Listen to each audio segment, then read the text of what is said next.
అనకాపల్లి జిల్లా నర్సీపట్నం నియోజకవర్గం నుంచి ట్రిపుల్ ఐటీకి 40 మంది విద్యార్థులు ఎంపికయ్యారు. విద్యార్థులు ఎంపిక కావటం పట్ల స్పీకర్ అయ్యన్న పాత్రుడు హర్షం వ్యక్తం చేశారు. సీట్లు సాధించిన విద్యార్థులకు శుభాకాంక్షలు తెలిపారు. తన రాజకీయ జీవితంలో ఒకే నియోజకవర్గం నుంచి ఇంతమంది విద్యార్థులు ఎంపిక కావడం ఇదే తొలిసారని ఆనందం వ్యక్తం చేశారు. ఈ విజయం వెనుక విద్యార్థుల కృషితో పాటు తల్లిదండ్రులు, ఉపాధ్యాయుల ప్రోత్సాహం ఎంతో ఉందన్నారు. ఎంపికైన విద్యార్థులందరికీ త్వరలోనే ప్రత్యేక సత్కారం ఏర్పాటు చేయనున్నట్లు స్పీకర్ ప్రకటించారు.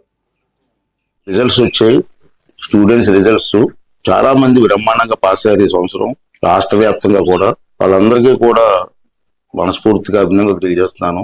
అదేవిధంగా రూరల్ ఉదాహరణకి మన నర్సీపట్నం నియోజకవర్గం తీసుకుంటే, నర్సీపట్నం నియోజకవర్గంలో 4 మండలాల్లో మొత్తం 40 మంది కుర్రవాళ్ళు ట్రిపుల్ ఐటీకి సెలెక్ట్ అయ్యారు. ట్రిపుల్ ఐటీకి సెలెక్ట్ అవ్వడం అంటే సామాన్య విషయం కాదు. చాలా బాగా చదువుకొని ఉంటారు. టీచర్స్ కూడా చాలా బ్రహ్మాండంగా శ్రద్ధ తీసుకొని చెప్పుకుంటారు. అలాగే తల్లిదండ్రులు కూడా ప్రోత్సహించి ఉంటారు.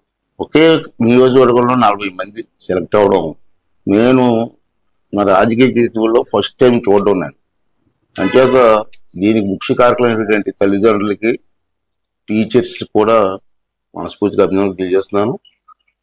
నాకు 4 మండలాలు ఉన్నాయి. 4 మండలాల్లో గొలుగొండ మండలంలో 2 సెలెక్ట్ అయ్యారు. మాకారపాలెం మండలంలో కేవలం ఒక్కలే సెలెక్ట్ అయ్యారు. నర్సీపట్నం మండలంలో 30 మంది సెలెక్ట్ అయ్యారు.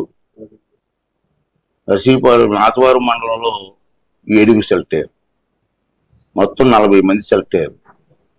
ఈ 40 మందికి కూడా మనస్ఫూర్తిగా ఆస్వాదిస్తూ ఇంకా ఉన్నత చదువులకి చదివి ఉన్నత స్థాయికి వెళ్ళి 10 మందికి ఉపయోగపడే విధంగా ఎదగాలని చెప్పి వారికి దేవుడు ఆశీర్వాదం ఉండాలని చెప్పి కోరుకుంటూ, ఈ 40 మంది కుర్రవాళ్ళకి వాళ్ళ తల్లిదండ్రులకి పిలిపించి ఒక సన్మానం ఏర్పాటు చేసి వాళ్ళని సత్కరించవలసిన అవసరం ఉందని చెప్పి నేను భావిస్తున్నాను. త్వరలోనే ఆ కార్యక్రమం చేస్తానని చెప్పి మనం చేస్తూ, రాబోయే రోజుల్లో కూడా నర్సీపట్నం నుంచి ఎక్కువ మంది కుర్రవాళ్ళు చదువుకొని ఒక ఉన్నత స్థాయికి వెళ్ళాలని చెప్పి మనస్ఫూర్తిగా కోరుకుంటున్నాను.